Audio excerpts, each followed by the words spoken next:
On a Thursday afternoon between 4 o'clock and 6 o'clock p.m., room 225 was vandalized. The scene was discovered the next day by Miss Leone, who was visibly distraught at the sight of the destruction in her classroom. A janitor, choosing to remain anonymous for his own protection, told investigators that the only people he let into the room were Alan Privacier, Katie Walsh, and Elizabeth Hanlon, who entered the room separately to submit a group quiz they had not finished in class. The act was clearly performed with forethought and malice. The three main suspects have not heard each other's testimonies, nor have they seen the pictures of the crime scene taken the next day by investigators.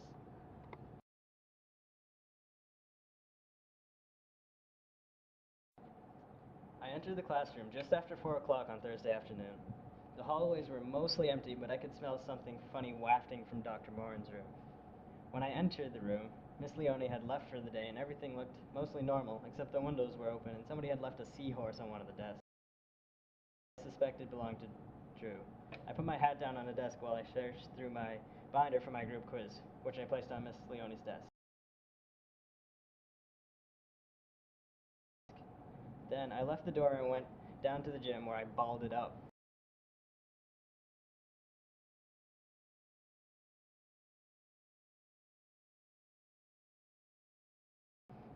Just before 6, I realized I had left my hat in Miss Leone's room.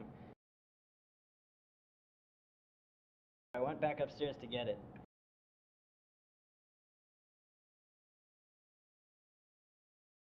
When I walked into the room, it looked like a disaster area. Somebody had scrawled whack over the boards and all over the desks too.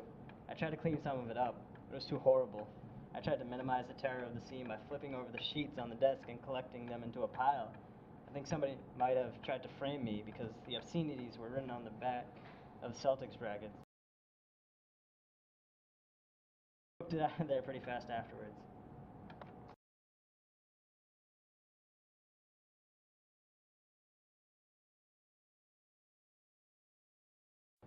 I entered Miss Leone's room around 4:45 p.m. I had planned on dropping it off earlier, but I was at lacrosse practice until a few minutes prior. No one was in the room when I walked in, so I tacked my quiz to the bulletin board, where Miss Leone was sure to see it. I had a few minutes, so I dug through the stack of folders to review my recent grades. It looked like someone had neatened up the room a little bit, but Tim had left his notebook by the folders, and there was a hat sitting on one of the desks.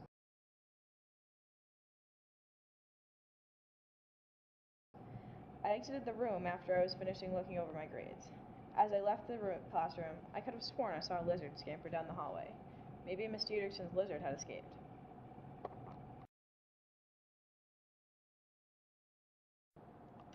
I entered the classroom around 5:30. I figured I could drop off my quiz and still have ample time to warm up before the symphony rehearsal. I didn't even get the chance to put it on Miss Leone's desk, however. The room was filled with carnage. Someone had scrawled obscenities in purple marker all over the whiteboards, and there was a curse scrawled on the back of a Celtics bracket laid out on every desk. I didn't touch anything. I didn't even leave my group quiz in the room. I ran out of there into the safety of the band room as fast as I could.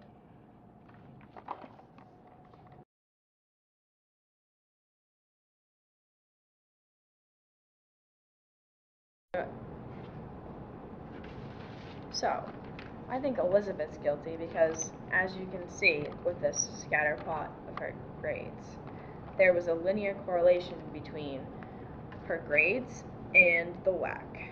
The WAC was assigned at the beginning of the term, and it was due at this line here, on the 40th day of the term. And the end of the term is at day 45, and as you can see, there is a negative linear correlation between her grades and the WAC due date.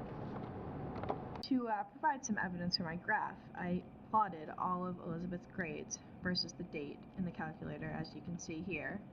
And then I found the linear regression of her grades. Then I plugged this into y equals to find the graph of her grades.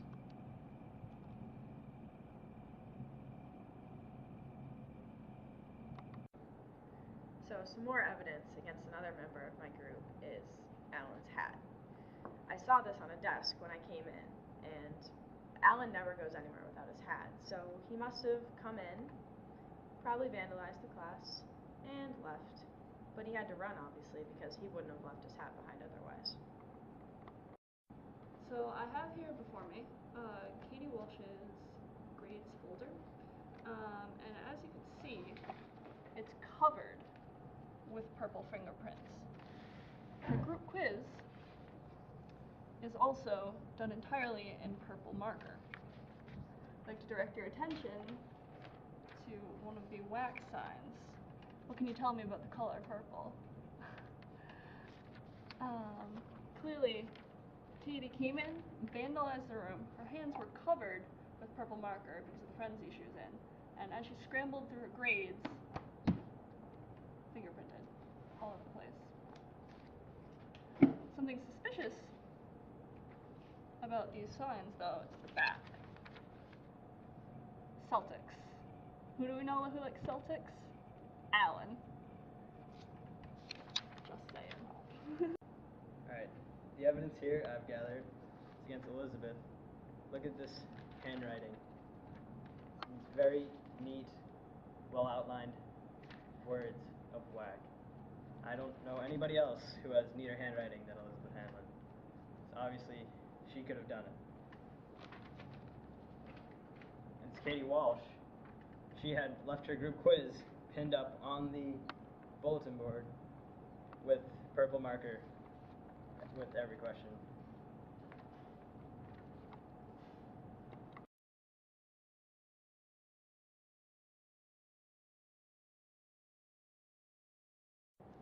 Alright. Alan enters just after 4, drops off his quiz, and leaves his hat on the desk. He exits the room and goes to the gym. Katie enters around 4:45, drops off her quiz, and flips through her grades. She exits.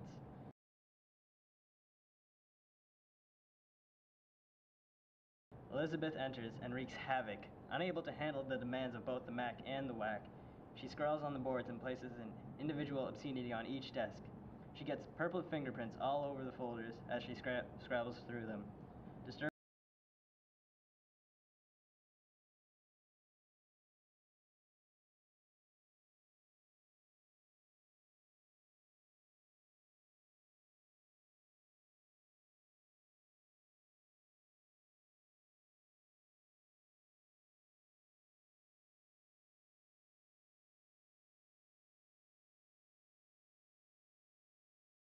By her plummeting GPA, she exits the room. Alan returns to the classroom just before 6 to claim his hat, but he stops when he sees the vandalism. He hastily tries to reverse some of the devastation by collecting the individual signs on the desks into a large pile, but ultimately cannot face the scene. He exits and the classroom is not disturbed until Miss Leone enters the next morning.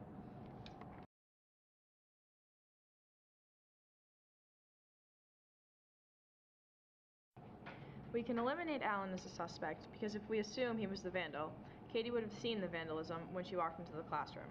She would have no reason to lie about what she saw if she did not commit the vandalism, so Alan cannot be the vandal. That means either Katie or Elizabeth vandalized the room. When Elizabeth mentions the wax signs are on the back of Celtics brackets, she provides a flaw in her argument. The only way she could have known that there was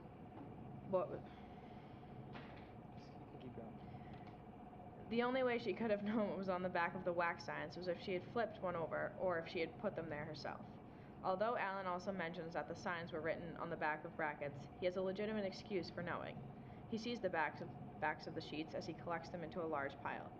Elizabeth states in her testimony that she never touched anything in the room, so her knowledge of the back of the sheets directly contradicts her alibi. Therefore, Katie is innocent, and it was Elizabeth who committed the vandalism.